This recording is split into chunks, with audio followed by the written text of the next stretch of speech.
Hello, I'm Moira Astin. I'm the Archdeacon of Reigate in Southwark Diocese. Reigate is the area that's quite unlike the rest of Southwark because it's the rural area. And my connection with St Augustine's is I'm one of the tutors for church history. And also I encourage students who are training for ministry locally to go to St Augustine's. Church history is about discovering who you are, both as an individual and as part of the church. We didn't just come into being yesterday. We all have a personal history, but being part of the church, we all have part of that church's history. Church history also reminds us that the church isn't just English. We're part of something that has 2,000 years of experience, and we gain something by looking towards those other experiences for understanding of who we are, who the church is, and also, of course, we're studying for theology, so understanding a bit more who God is and how God acts. A really important aspect of church history is how the church puts into brief words what we understand about God.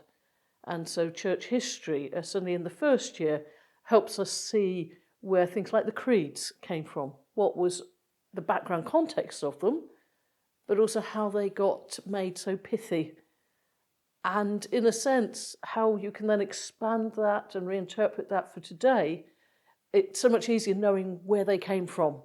So I think understanding church history is vital as part of theological study.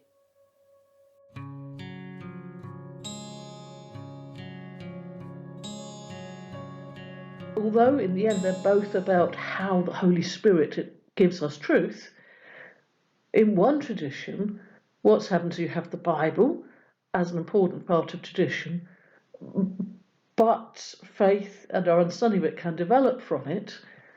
And if that's true, how do you know what is true today?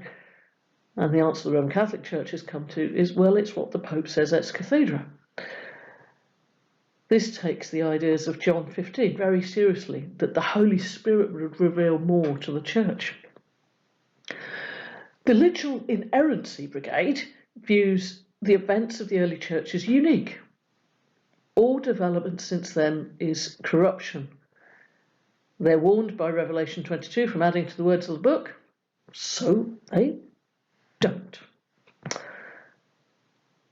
Another view of the divergence of history in the church divides the liberals from the conservatives. Gavin White, in his book The Mother Church Your Mother Never Told You Of, which was published by SCM Press in 1993, writes, in studying early history, there are two extremes. Briefly, conservatives believe that long ago was only yesterday, and the liberals believe that it was so far back the people involved were barely human. The conservative view leads to the assumption that we can quite simply put ourselves in the place of the early Christians and think as they thought and do as they did. The liberals take the opposite view. Time has gone so slowly. So much has happened since the days of the Apostolic Church that we're barely able to make guesses as to what the evidence means or what it was to be a Christian in those days. Everything has changed.